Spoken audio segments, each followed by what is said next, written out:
If you got questions, these are the people to ask. Madam. Thank you. Thank you. Thanks everyone for coming out on Saturday. I appreciate the gathering and the opportunity to speak with you on a couple of issues. I got people all around me. A couple of issues regarding Broad Run Farms, perhaps Algonquian in general. If we haven't met before, my name is Julie Briskman. I'm Supervisor for Algonquian District as of January 2020.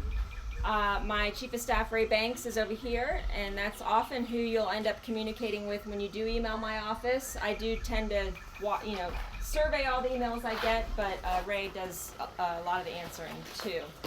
We have Mr. John Sandy here with the county, who's been working on the Superfund site for how many years?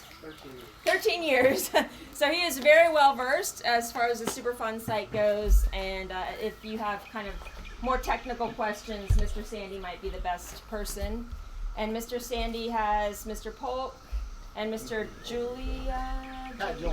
Pat Julio here as well with county staff. So again, if you have some more technical or detailed questions you want answered about the Superfund site, if I can't answer them, they definitely can. I have a feeling everybody's here mostly because you're interested in the pre-application that was recently filed with the county. And so I'll start with that. The pre-application is just that. It's a pre-application.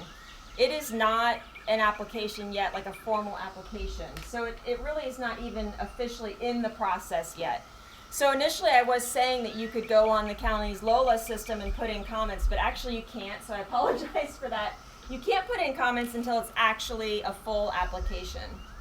Part of the reason that I haven't made a lot of public comment about the application yet, and first of all, I was very surprised. I have been in contact with the lawyer for the folks that own the landfill since even before I got elected. So the fact that a pre-application was filed without any notification to my office was a big surprise, to be frank. And the fact that the Askergren's property was in play as well was a huge surprise to me. But I didn't want to really make public comment until I attended the pre-application meeting with the developers in the county, and then I had another meeting with the developers. Because I wanted to basically give them the opportunity to tell me why they think this is a good idea, why you think the community might benefit from this. So I had that meeting with them, what was it, Ray, 2 weeks ago? I had a very frank discussion. I asked a ton of questions and frankly told them I don't support this. I don't support this proposal that they're putting forward for a number of reasons. Not the least of which is the proposal is to build 2 roads that go right over a floodplain, which violates our county code, first of all, and they would have to have a special exception to do that. They may even have to raise the land up to non-floodplain level to be able to do that. So that's a lot of earth moving, for lack of a better word. Secondly, looking to bust through 2 of the cul-de-sacs in Countryside. I don't think I support that either. Actually, I know I don't support that because I've been getting emails, and I know folks look to buy homes in cul-de-sacs for very specific reasons. Yep. And one person emailed me that they have a special needs child that they have actually purposely bought in one of those cul-de-sacs because they have a special needs child. Thirdly, one of the main reasons. He's on my court. Okay, yeah. So another one of the main reasons is we do need housing in Loudoun County. No doubt about it. We need housing, and we need housing that's attainable. But this project doesn't help us toward that goal either. The homes, they told me, would start at $800,000. So to me, that doesn't support our attainable, affordable needs in the county. What's that? Yeah, 800,000. It's not low-income housing, but lastly, the other thing is we have several areas within Algonquian District that are actually delineated in the new comprehensive plan for suburban mixed use. So to me, there is plenty of opportunity. There's not a ton, right, because our district is fairly well built out and developed. But there is plenty of opportunity in this district, in fact, to do just that, right? We've got Cascades Marketplace and Countryside, which are both outlined in the comprehensive plan for revitalization and for probably suburban mixed use. So suburban mixed use means more densely for housing, but also with some retail and food establishments and those sorts of things. So in my mind, I don't see why we need to go fight this uphill battle to put in $800,000 homes, build roads in floodplains, when there's ample opportunity to build housing in Algonquian District. So, having said all that, and I very frankly said to them, I cannot support this application. That doesn't mean that they're not going to put the application in. That doesn't mean that they're not going to lobby other supervisors to support their application. We do have sort of tradition on the board, for lack of a better word, that most supervisors will defer to the in-district supervisor. So they will come to me and say, Julie, do you support this application? And I'll say, I do not support this application. If it actually gets to the point of board vote, they will ask me, and I will say, I don't support this application, and I will, in fact, probably try to whip votes against it. But again, I'm one of 9 people, and even though it's not their district, they could, I don't think they would, but it could come to that point. If it even, it sounds to me like they're still going to put in the application despite me being very clear in that conversation that I cannot support this application, so they still might put it through. The other thing that you need to know is by right, those property owners still could build what those properties are zoned for. Okay, so that's by right. I have zero control. The board has zero control. Right now, it is zoned for 1 house per 3 acres, I believe. So technically, they could still try to sell to developers who would come in and try to build 1 house per 3 acres. That's not a lot of houses. That's not a lot of people. It still might be getting access through one of the courts in Countryside. And I'm not even sure, I have to research how that could actually be stopped, because the way they were built was actually for eventually getting access back into those properties. And that might be a VDOT thing that I can't have a lot of influence over. Do I hear anyone talking about doing that? No. Do I think that they could actually make a lot of money building so few homes back there? You know, I'm not a developer, I don't know, but I just don't see it being super viable. So, so that's, I have a couple other things that we can talk about as far as the water lines coming in and those sorts of things, but I think I'll pause there and ask you if you have any questions on that bigger issue. Bill Fisher, would you like to address that issue? Supervisor Briskman, if you'll excuse me a second, I have some things that are kind of a mystery to me. And a few of the questions that I'm sorry I'm not standing, folks, because I've got Parkinson's and I'm shaky. So it's a little tough for me to stand up, so if you'll forgive me for sitting while I'm talking to you. And if you wouldn't mind bearing with me for just a minute, I'm going to run through all of my questions real quickly. Okay, can everybody hear?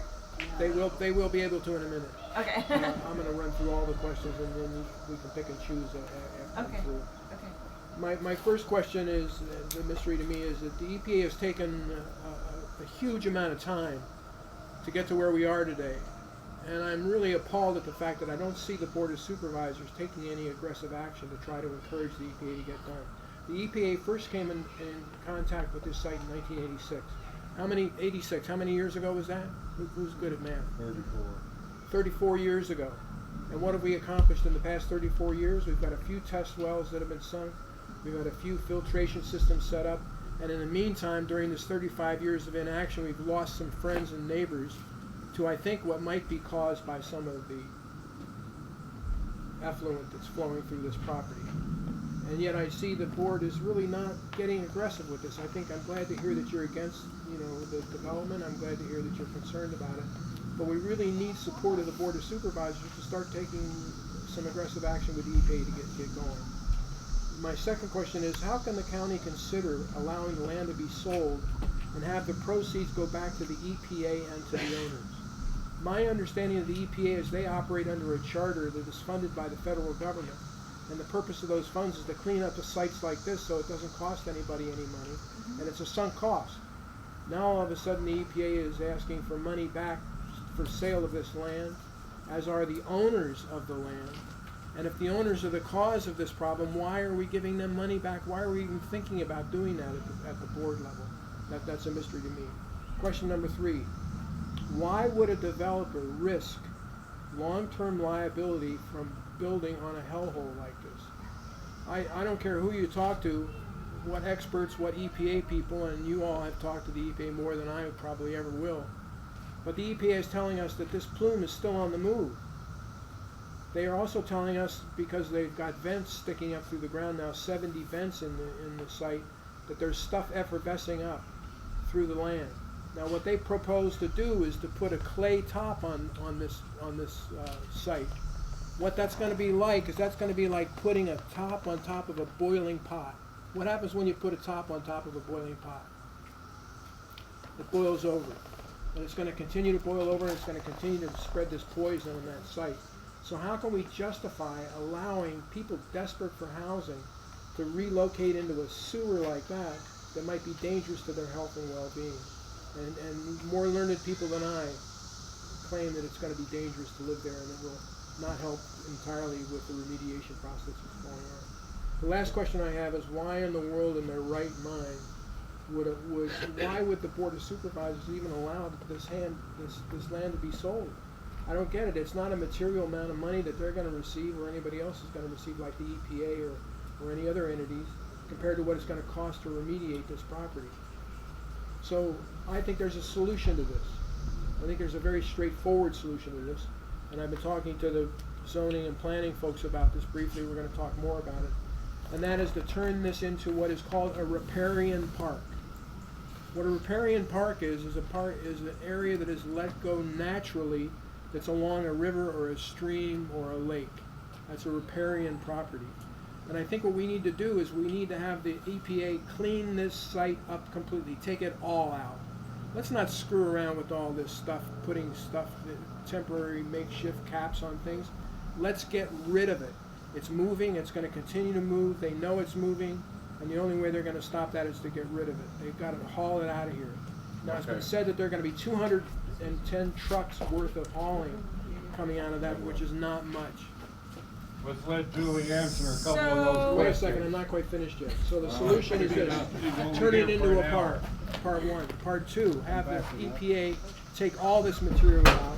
Part 3, have the EPA restructure the environment so it doesn't leak into the Potomac. The folks in Fairfax aren't will be very happy about it. And lastly, let's let it go back to nature.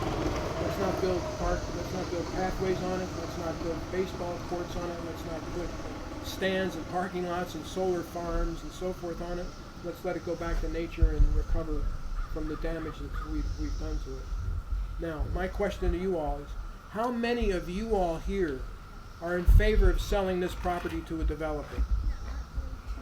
You see any hands here? None. Well, okay. How many of you here are against selling it to the developers? I think I already knew that. Julie, hand up. So, Julie, hand up. So the let remainder of the question is, why not turn it into a park and be done with it? That's a It common would benefit everybody. that's a common question that we get, and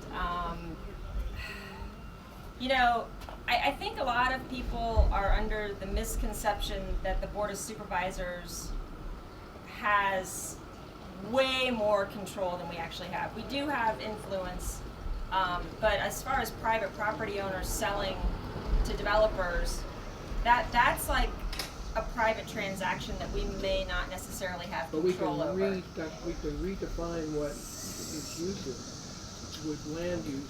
We can redefine its use to a private. Well, it has a number of restrictions already via the EPA. A lot of restrictions already via the EPA. And a lot of things can't and won't happen until the EPA kind of signs off on it.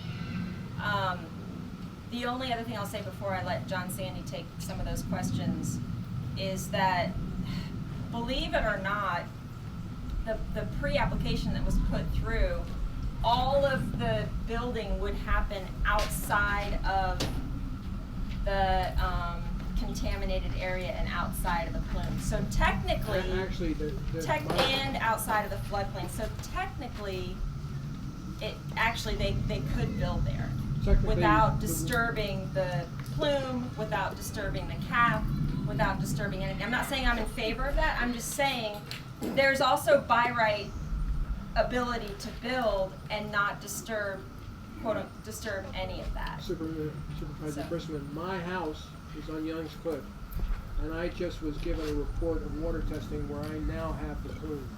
We didn't before. And we didn't before. Interesting. And I just got that report, and we now have the plume, and we're right near where that road's going to go through into that development. I'm not saying I thought it was a good idea. I'm just saying that it technically could happen. But let's let Mr. Sandy answer some of your technical questions as to, for example, why this has been so slow moving according to what the community thinks is happening. Go ahead. I just want to clarify a few questions, and I know there's a number of you here who've lived here quite some time and have lived through the whole ordeal with the POETs, the whole house filtration units, the state involvement, the federal involvement, and I, on behalf of the supervisors, I want to thank you for getting this information today. But the first thing I want to clarify, and it was something that staff learned the hard way early on, is the Superfund itself is no longer a Superfund. So all the polluters that you read about over the years that would contribute based on fines and penalties for pollution, that money does not go to a fund called the Superfund. It's still labeled a Superfund, but all that work that EPA has done, and they've done millions of dollars of work so far, that money comes from the general fund. That comes from your federal tax dollar. So this is the reason why that EPA has to look at doing some type of redevelopment on their property, is they, by court order, have to work with the developer, with the property owner to do some type of use on the property to try to recoup some of that money back. So that may not be the answer that you wanted to hear, but that really is the answer of why it's taken so long. Every year, all of that work, all the contractual work that EPA has done so far, the design work, all the work that they've done in the field to look at doing in situ, which is going to be their solution for the source contamination area, which is that new proposal. All that work is subject to federal appropriations process each and every year. So I know it's been frustrating for those that have been here a long time, for those that have moved into this, but I will tell you, the state stepped up, was able to get you filtration units, those individuals who were impacted. The federal government came in, got the site listed. They've also maintained those filtration units. And finally, as part of the Operable Plan 2, which many of you remember a couple years back, the federal government finally said, hey, we're going to put water lines in for the impacted area, for those people who are over the MCL for TC, but also for the buffer area related to that. So they even expanded the buffer area to the other side of Dairy Lane. And I actually have some maps that I can provide everybody, or most people here, to kind of see that. So with this next plan, what I want you to know is definitely go to the website, definitely look at the plan. I know there's many experts in the area, in this subdivision that have looked at it already. And EPA is going to maintain the cap on the landfill. They're not going to replace the cap on the landfill. The cap has been in place since '86. It has not been maintained since '97. EPA recognizes that cap, which the landowners put in, needs to be maintained in perpetuity. That, from the county staff perspective, subject to the board's approval, that's going to be a good thing. Most people, most reasonable soil scientists think that that's a good thing, to maintain the cap on the landfill, so that way it does not degrade, it does not erode over time with wind events, weather events, and anything that's in the landfill itself has a better chance of staying in the landfill. Number two, the second thing that this latest plan that EPA is working through that they're going to do is they found the source contamination area. The source contamination area, and they've done a lot of testing and a lot of evaluation over the years with wells, etc. They've mapped the plume, but they've also found where they believe the source contamination area is. And the good news is, you know, they are going to dig out that soil. They're going to dig out that soil clear down to the bedrock. They're going to take that soil and they're going to process it off-site. So they will go in and they will remove that source contamination area, the largest source concentrated area of the whole site. They will get it environmentally cleaned up. Then in the bedrock, then they're going to do some work and drill into the bedrock and into the fractures to try to get to the TCE. And they're going to use the same kind of methodology that they used for those that were here when you saw those wells being drilled and those test sites. They're going to use those same kind of bacteria, those organic compounds, to go down and try to break down the TCE over time in the concentrated area. So in theory, they're trying to lessen the source of the contamination, and in theory, some of that plume should be diluted. Then they will have another plan that will come back, which will look at the plume itself. But the good thing is, they're investing over $6 million to put water lines in, and the county, under the Board of Supervisors' direction, Supervisor Briskman backed it up and protected it during the CIP process. For all the 311 properties that are adjacent to that impacted area and the buffer area, the board is working with Loudoun Water to actually run water mains to that area. So if residents truly want to hook up and have public water, they can do that, even though they're not in a contaminated area, even if they're not in the buffer area. So that's almost a $10 million investment. So when you count what EPA is going to do with the cap, what they're going to do with the in situ remediation effort, what the county is going to do with water lines, and EPA is going to do with water lines, you're talking about a heavy capital investment. It approaches about $26–27 million. So that's without having to do any kind of tax district, which many of you unfortunately had maybe in your perspective many years ago with your sewer lines.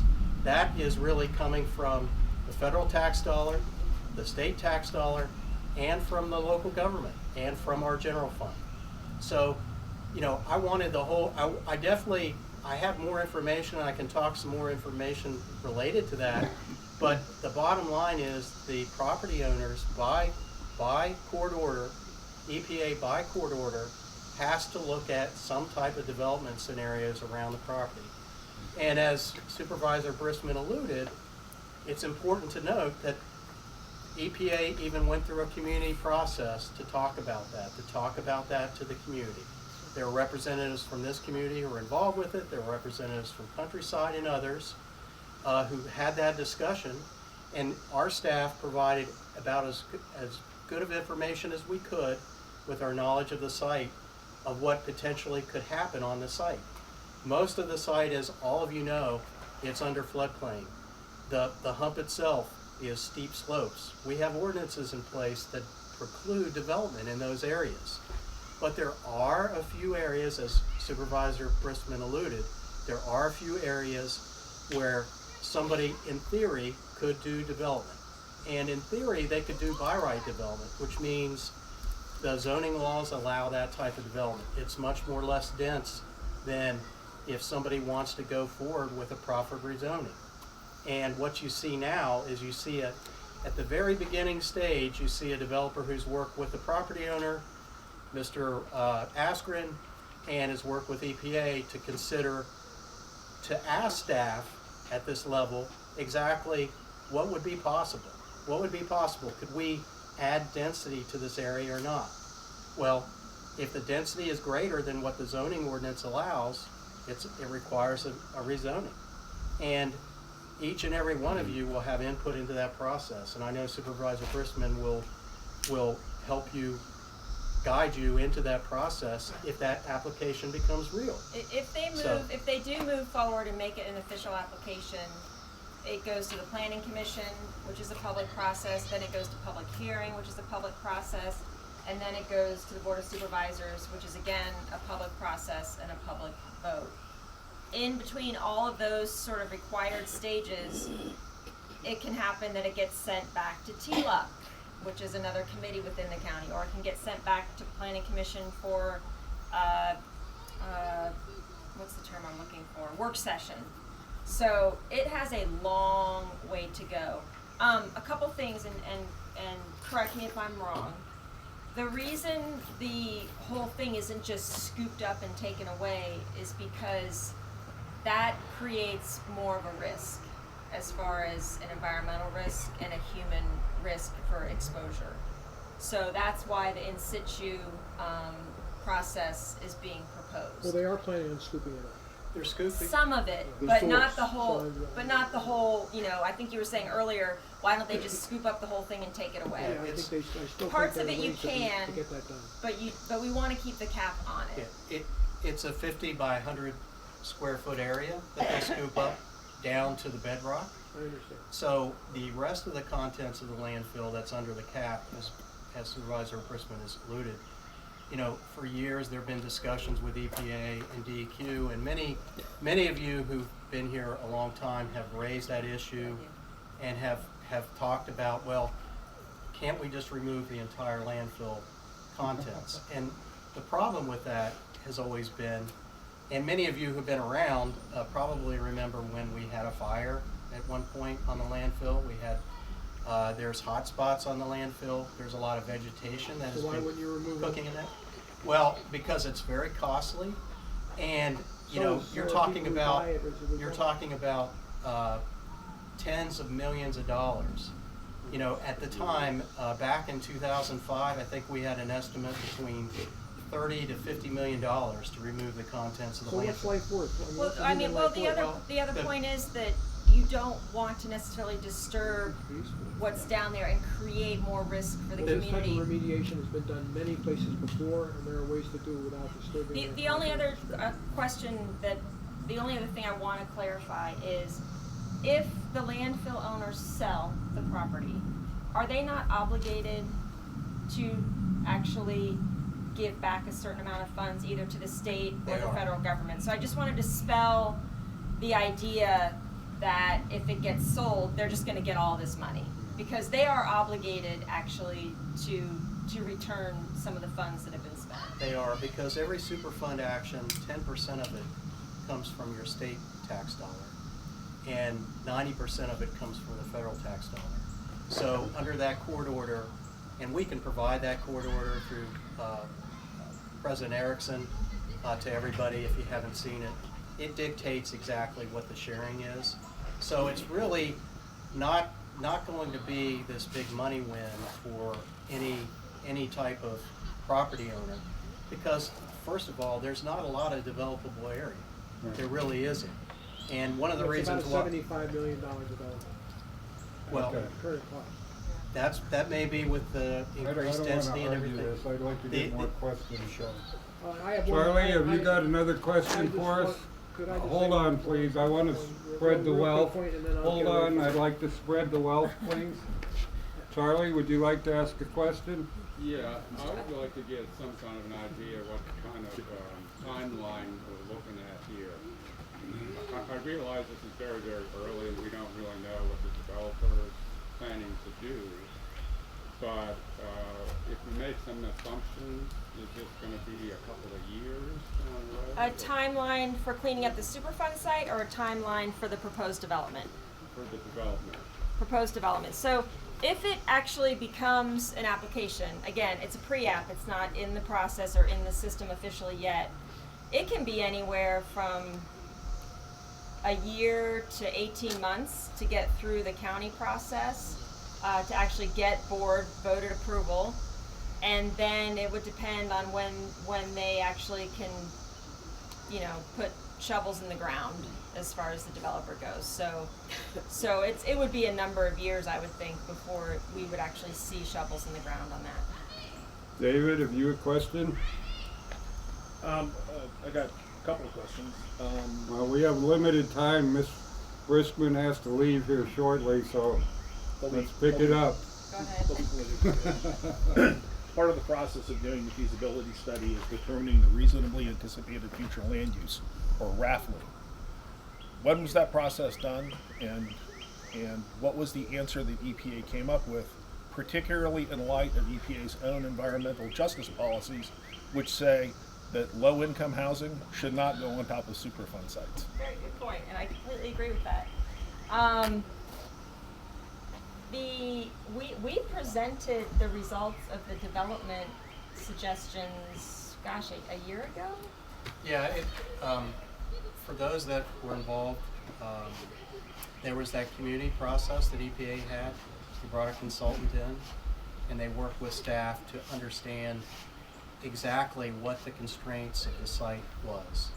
So we have the results of that, and many of you were surveyed. There was a community survey that went out to survey the stakeholders that were involved and the residents to provide that input in. So I have a copy of that report, and that report itself shows that there are, again, probably 3-4 small developable areas, small little polygons around the site where there could be development. Most of the other area was not developable based on what the county's land use regulations are. So a lot of floodplain, a lot of steep slopes, a lot of issues with the property to actually build units on it. So we can provide that through Mr. Erickson to circulate to everybody who hasn't seen that work, but EPA spent a lot of time and effort doing that process with as many stakeholders as possible. Some of the uses, though, that came out of that were passive recreation, so trails and that sort of idea. Also, they said solar could be actually put on that property as long as it doesn't puncture the cap. Mm-hmm. And then also some sort of athletic fields would be a use. And there are examples across the country of using landfill areas and even landfill caps for those sorts of uses. But really, I would call those very light impact type of uses that could happen in the landfill proper area. Okay. Timing, we have no idea because the property hasn't been sold to anybody yet. So. Ma'am, you were Yes, before I'm Eric. Chris. Hi, Chris I live again. in Countryside on McCarty. A couple years ago, went to the EPA meeting, and they said that they had cleared all the contaminated soil out, and they were going to put a park on that area. And I said, no, you can't do that. And well, we've got it all cleaned out. And I said, well, I work with drillers and survey. And I said, how far down did you drill to see if there was contamination? And he said, 300 and some feet. Now you're saying they have to dig out more. So they didn't get all the contaminated soil. Is that correct? They really had not done any digging out before. They've done a lot of Well, they've test. been going up and down my road. Well, Dump truck. what they've typically been doing now is surveying, because they're surveying. This was a few years ago. They've also run charts based on their wells that they've developed, because they have test wells to make sure that they map the plume and make sure it doesn't extend. But also they're doing surveying, and they're working out the design for the water line system. And on the countryside side, they had done a lot of work early on about making sure that there was no more methane issues Yeah, in countryside. So this latest plan that they have, they know where the source contamination level is, or area, and they are going to dig that out. That's part of their plan, is to dig out all the soil from there, remove it, and replace it with clean soil. The big hill, they're gonna Not the take big hill, no ma'am. It's Just really the contaminant. just the contamination area at the front part of the hill, which is many years ago, there was a place where trucks were washed, trucks were serviced there Yeah. at the landfill entrance. And that's where they think the contamination was. I lived here then. That 50 by 100 square foot area, based on their wells, that's where they believe the contaminant is. So they're gonna dig that all out, remove it, which will eliminate the concentrated contamination area, and then in the bedrock, they're going to actually shoot microbes into the bedrock to start to eat the chemical and break it down. So more chemicals in the soil. Well, the chemicals It's that they put in are purely benign. They really are. They just basically like to eat that type of chemical. They like to eat TCE, PCE, and vinyl chloride. Okay, And, so and if the you put EPA is saying that the EPA wouldn't say that we're gonna put a park there. Like, the EPA doesn't get to make that decision. That's what they said. They don't get to make that decision. What they No. probably were saying was, these are the uses. These are the options. These are the possible options. And so Yeah. it may have been misinterpreted that they were coming in to put in a park, because they don't do that kind of work. The EPA Oh, doesn't no, I know do they that don't, kind but of work. that's what they said would do, you know, a park would go there. There was, then there's the floodplain, but over on the side is behind my house and where the cemetery is, there was an 8-acre lot. They were gonna sell it in 2 3-acre, packages. And that was all that was gonna go down our road. Those were the possibilities. Those were the possibilities that came out of the work that staff did with EPA. They've not made those decisions. As Supervisor Briskman alluded, there actually has to be a developer who comes in, who works with the property owner and EPA. That's what that land use application, that pre-application that was put in place, looked at possibly doing. So they don't make that commitment. They actually have to have, it's a local board of supervisors that makes those decisions. It's not, they don't 42. own the property? 142. No, the landfill owners, descendants own the property, I don't get the that. trustees. Eric, would you like to ask a question? Yeah, Supervisor Briskman, Yes, sir. just to kind of recap, if there was affordable housing put in the plan, would you support it? On this area, On the entire area that's talking about being developed? Ashbrook's property and the back of the Smith Moran property? no. Okay. No, I mean, I don't support the density that they're talking about now, which would be $800,000 homes. You know, the other thing that I haven't seen actually in their plans is how the community is going to benefit. Usually when something like this comes along, there's a clear benefit to the community. Obviously, any developer has to pay into the facility's pool of money. There's certain fees they have to pay that then goes countywide. But when I'm looking at something like this, I'm always looking for a direct benefit for the community. So for example, when Sterling Meadow happened up at the Countryside Theaters, I pushed really hard when I got in there to make sure money was going to certain schools for certain things, right, that were actually in Algonquian District. The only thing this developer has told me was that they want to help the Potomac Heritage Trail continue or get connected. I mean, aside from all of the other sort of negatives of this proposed application, there's no, I don't see a super positive anywhere in this application. And again, if we had no other place in Algonquian District to put some attainable housing or, you know, ADUs, if we had no other place in Algonquian District, then there may be a reason to look at these little tiny pieces of land over here. But as I said earlier, we have got areas that we can do infill in Algonquian District. We have areas that are slated in the comprehensive plan for revitalization that offer, to me, enough opportunity to build more housing in eastern Loudoun without having to come in and deal with a Superfund site and busting through 2 cul-de-sacs and no real positives for the community. I just don't see where the balance is. So if I can't support these homes that start at $800,000, I don't know that I wouldn't support more density, right? Affordable usually means more density. Right. And not only would it not sort of The other thing you look at is, would it kind of meld in with the existing community? And something like that doesn't really match, that idea, that concept doesn't really match what's already in this existing community, if that makes sense. You know, over at Cascades, over at Countryside, we already have apartments, we already have townhouses. That's the place to put something like that. Scott, would you like a question? Yeah. You say you don't want to build, Ms. Briskman, but you're very political. And you led campaigns against businesses within your district. You're discontent with the people of your district, and you can't really be trusted, in my opinion, because you're political. We have a lot of discontent for you here in Broad Run. And you've also taken campaigns funds from developers itself. So what makes me believe that you're going to be able to tell the truth when you say you don't want to build in this back property? You know, you have every right to your opinion. It's not my opinion, it's fact. So there's a lot of problems. We're not arguing. You That's asked your not why we're question. here. Let You her have every answer. right to your opinion, and I guess the community can watch what happens with this application. No interruptions, please.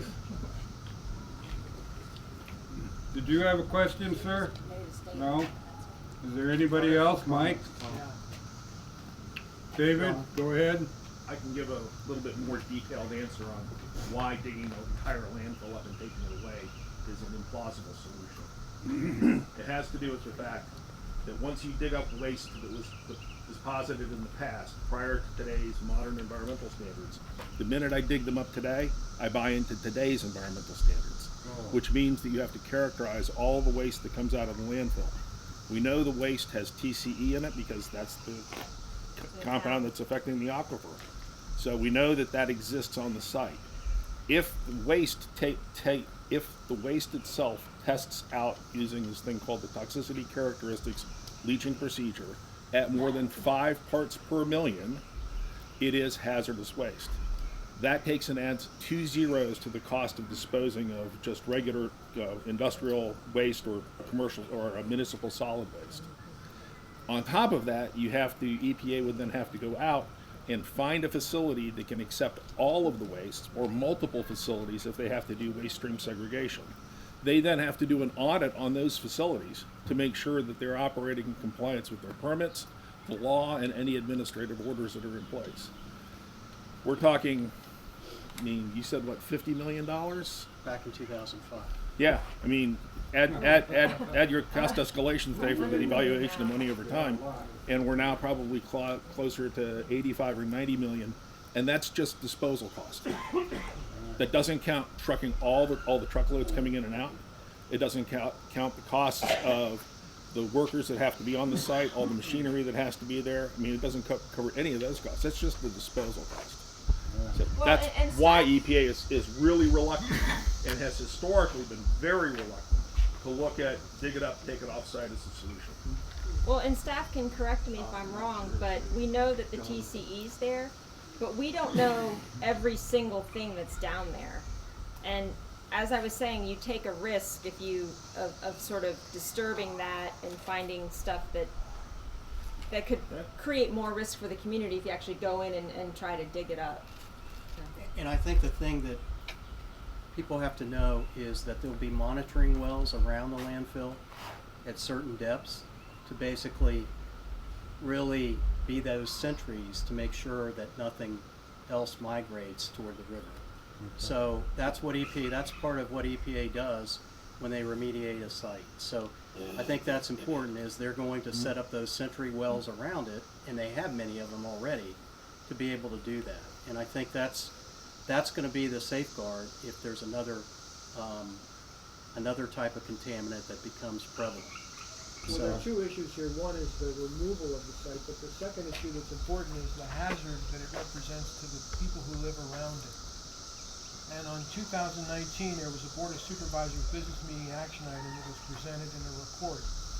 And in that report, it says that there was no lining on the bottom of the site, and therefore we don't really know, this is the EPA speaking, we don't really know how deep it goes, we don't know where it goes below there, and they've gone down to 540 feet of well sampling so far and found contaminants. So we know it's moving. So my point isn't anything other than why would we allow someone to put housing in an environment where we have a site that's mobile and we don't really know what's there except for the TCE.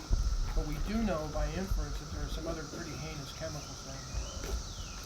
Yeah, I mean, I think your questions have been very good, and I think that's what the board has the ability to weigh in. And this is county staff that made this report. Correct. You know, that landfill, when it was built, was not regulated. All modern landfills now have lining. And it's frankly a little Putting bit the contrary county's to land. some of the Illegal things you landfill. described. Right. This report by staff, board staff, is contrary to some of the things you described. If you're looking at Dr. Whittison's report? No, sir, I'm looking at the title of the report is Board of Supervisors Business Meeting Action Item for September 19, 2019. Consideration of extension of public water lines throughout Broad Run Farm subdivision. What is in the report that I described that is incorrect? Because I wrote the report. So No evidence is presented by the EPA on future changes to the position of the groundwater contamination boundary. Because the Hidden Lane landfill is unlined, the location of potentially hazardous chemicals beneath the landfill remains unknown. That means if you disturb any part of it, you have an equal opportunity to release this stuff. Because it's unknown, Which, you're right. according to county staff. Which is why Correct. we're not digging it up. Which is right. The only part we're digging up is the source contamination area, and it's Which we not. know may contain other things that are gonna spread from that area. That's the problem. The They don't TCE believe area. so. They don't believe so. They don't because- know. According to staff, they don't know. Well, we're talking about two different areas of the landfill property. The, And the, sorry. Go The TCE area is where they were washing the trucks, not where they were dumping. Right. So that's why they feel and you can correct me if I'm wrong, that's why they feel like it's safe to dig that area up and take it away. They don't think there's stuff under that area. What I'm talking about, what you don't want to disturb, is the stuff under the cap, where you don't know what they dumped under There's there. no lining on the bottom of it. Yeah, that was an illegal landfill. Did you have a question? Yeah, one very brief question. Yes, sir. We all don't want this, I think it's fair to say, but if we look forward to some of the eventualities that might occur that include a roadway coming through and connecting to Young's Cliff Road, that's a very interesting and scary scenario for a lot of us. Could you speculate a little bit on what that could look like down the road if it did happen? I've heard a lot of rumors about 40-foot wide easements and things like that. I mean, what could that be, best case, worst case scenario? A road coming through to Connecting connect. the end of Young's Cliff dead end to So the are you talking about the pre-application? well, we the don't pre- know what it'll end up being. The pre-application supposes or proposes that Young's Cliff is extended and there's a cluster of homes at the end of Young's Cliff. It doesn't propose coming from, I guess, the east onto not a Young's through Cliff. street. It wouldn't be, Young's Cliff would not be a through street. Okay, that was. And one of the actually, reasons. staff already told the applicants that on the north side of Young's Cliff, that's completely floodplain. Those houses they were gonna put on the north side of Young's Cliff cannot happen. It's floodplain. Yes, sir. Mr. Pope can answer. Okay, Mr. Pope. Those roads, specifically the extension of Young's Cliff to those possible lots that were shown in the pre-app, that road would, if it's a public road, it would have to meet whatever the VDOT standard is, and it would have to be designed to that standard. If it's a private road that would be maintained by the development, then there,'s specific standards in the county's facility standards manual, which I can't speak to those exact standards, but there would be minimum width standards for the right-of-way and for the travel way. How many homes do you think would be connected to the end of Young's Cliff? 22. 22? 22 Also, at the end I of Young's Cliff? I talked to Mr. Gutierrez, who's in charge of county transportation, about this same issue.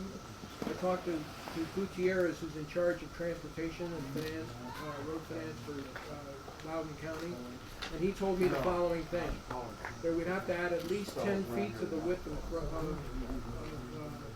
Young's Cliff Road, at least 10 feet at Young's Cliff Road for the roadway to be in compliance with the VDOT road system. He also said they would probably have to put in sidewalks, which would require another 5 to 10 feet, depending on whether they're on both sides of the street or not. And that would be based on some counting of traffic and so forth. He estimated there would be 2 to 400 new trips per day coming out of the development along Youngs Cliff Road, and that's how they would base how far it would have to be widened and how much they would spend on the road. So they're already considering that, and Gutierrez is in charge of this area. He's the guy that I talked to that gave me that information. You know, on every application, staff provides, we do referrals. So Mr. Gutierrez and his team will look at it. They'll provide that assessment. Other departments will provide assessments to help advise the Planning Commission and the Board of Supervisors so they can make a decision on it. So I'm glad you reached out to kind of get some information based on what they think it may generate, but they will really look at it. So the same thing with VDOT. VDOT's going to look at it and look at their standard and weigh the pros and cons and provide that information up so the local elected body can make the decision. So. Good deal. Any other questions? Right there. Is it still going to be 22 homes, even though they're not going to let the ones on the other side of the road be built? They're just going to make the lot smaller and still want to have the same amount of So it's a pre-application. Right. So On the pre-app, it's 22 homes, and they're saying that that's a 3 or 4 on the north side. I don't know what they would propose now that staff's told them those 3 homes can't be in the plan. I don't even know if they're going to do an official application yet because I have discouraged them so strongly from doing so. But they just might do that. They still might try to push this application through. And applications do change and kind of evolve as they go through the process because Planning Commission might have suggestions. It might go to the Transportation and Land Use Committee. It might have suggestions. So I can't answer that question. But again, as I said earlier, I have made very clear to the developers that I don't support this application. Yeah. Have you seen the easement that they're using? Because I don't even know when that was written. I guess Smith and Moran wrote that deed to themselves after they bought the 10-foot strip. I'm not familiar with the easement you're About the talking 5-foot easement. along Youngs Cliff?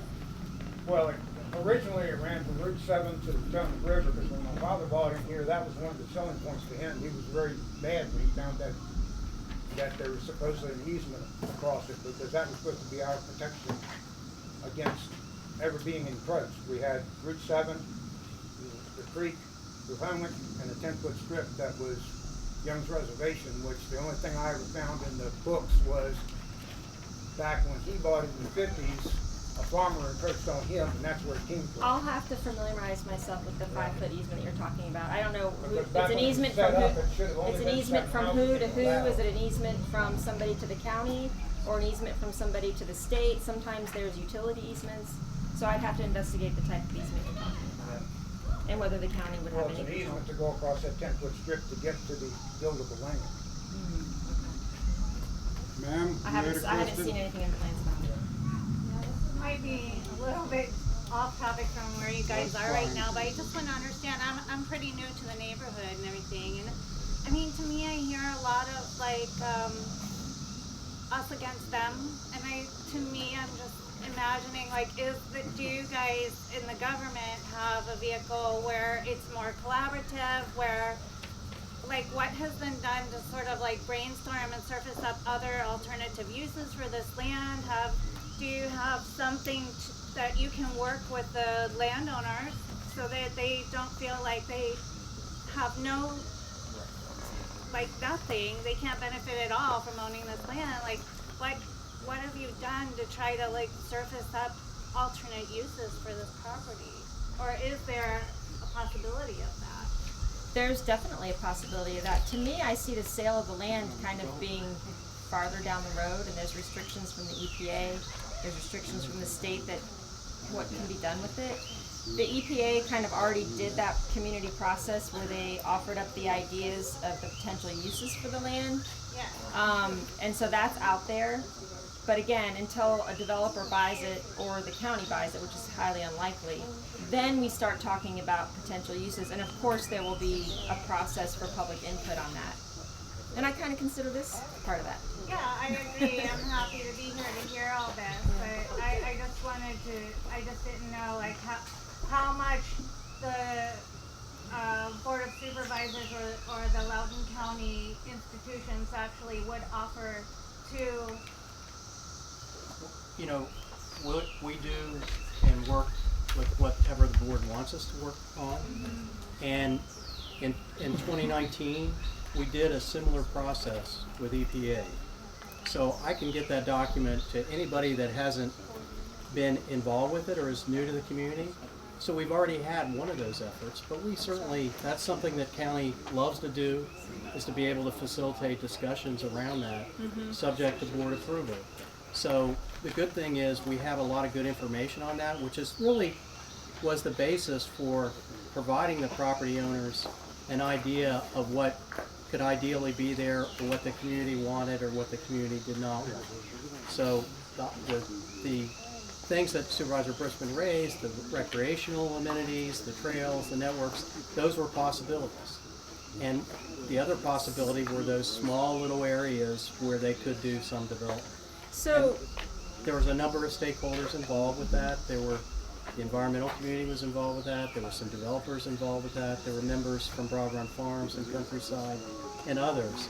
But that's something that the county is really used to doing through our planning process too, especially if an application comes forward yeah, formally. if an application formally comes forward, Right. there's going to be a lot more community engagement.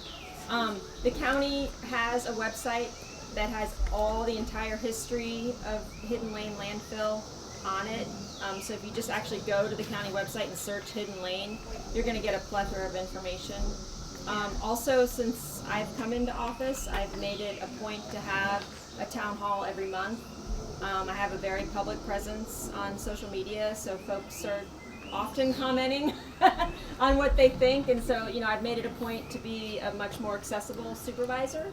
So my chief of staff is here. We have cards and all that. If you ever want to have a conversation, one-to-one on any of this, we're happy to do that.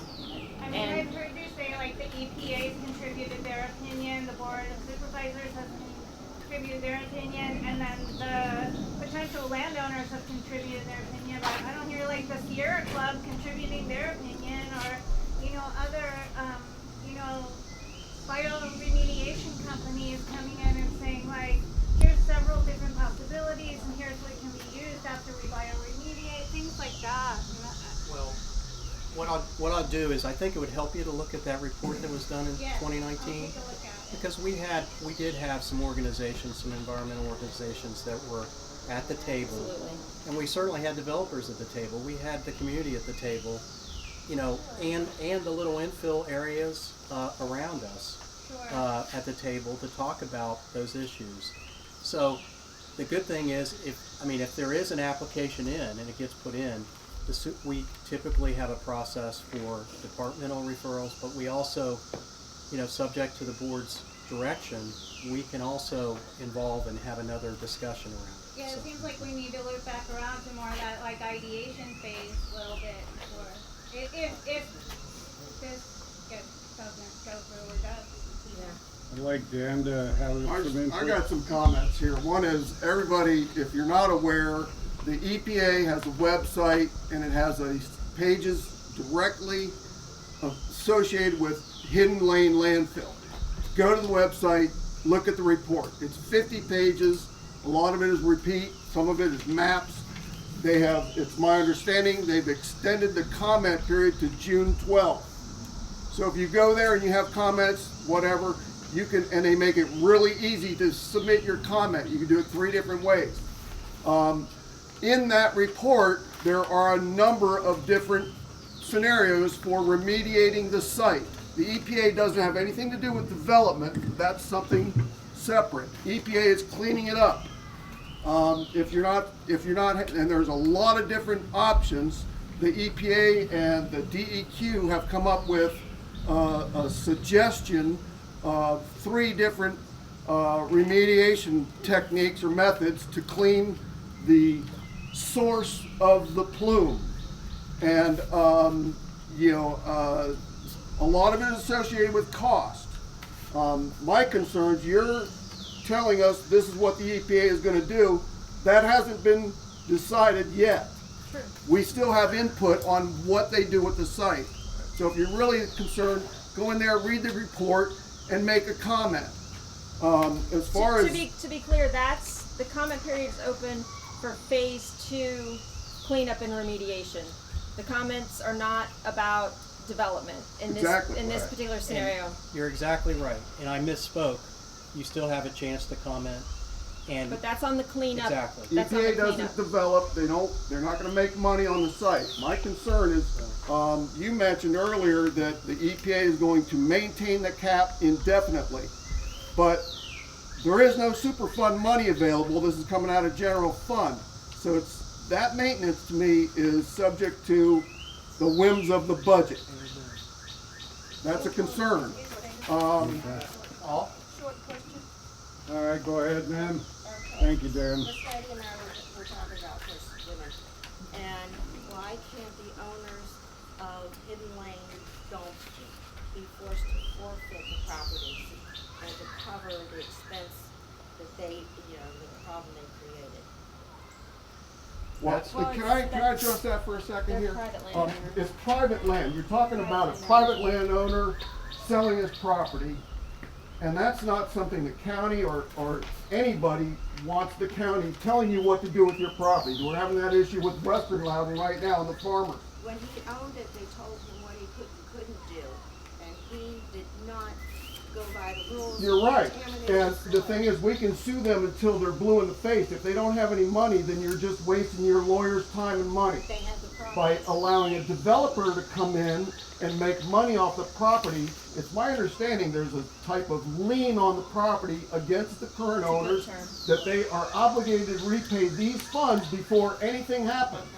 Okay, so we need to be aware of that. Yeah, If we don't develop the property, then no money gets made off of it and only taxpayer money gets dumped into it. So All right, thank you. I'm not in favor of development, but I'm in favor of recouping the cost somehow. Mr. And if Sandy, who funds the maintenance of the cap in perpetuity? The maintenance of the cap is going to be whoever ends up owning the property under the guidelines that EPA. So that would have to be something, now, just the development that these guys in their pre-app, this could change tomorrow. They could change this. I mean, it's a 280 acres or something. If they change that and put a house every 3 acres, you're talking about 80 houses. Right now it's proposed to 124, and this could change tomorrow. The pre-app is basically an information gathering session between the county and the developer to determine what the possibilities are, what the issues are. They're going to take this back to their engineers, determine whether it's feasible, whether they can make any money before they put in an application. If they put in an application, it's going to cost them $37,000 for that application. Okay, so it's not a cheap deal for these guys to move forward, and it has to be a financially feasible project for them. Issues I have is this is a flooded woodland, and it's my understanding that the regulations for that is it's a 1-for-1 replacement. You build on a wetland property, you need to replace that property acre for acre. I don't see it being done on this property or in this pre-app. Well, so just to be clear, the pre-app has no homes being built in the floodplain. Now, if they were to have to build the roads across the floodplain, that kind of negotiation and trade might happen. But right now, let me ask you there's this. well, actually, I lied. There's the It's 3 not in by the the river floodplain. that are the 3. It's not in the floodplain. Technically, these little pockets where they're building homes are not in the floodplain. Is that a 100-year floodplain or is that a 10-year floodplain? Because my understanding is that this top beam right here is a 100-year floodplain. 100 year. Yeah, but they are only proposing to build in areas that are not on floodplain. That's why it looks so weird. Because the areas they're proposing to build are just on non-floodplain areas. That's why it looks so odd. That and how they would access it that's why it looks so odd. That's why I say technically by right, without even going through the board, they could build 1 house per 3 acres on that non-floodplain little pockets. Now whether they can get roads to it is a whole other question. To answer your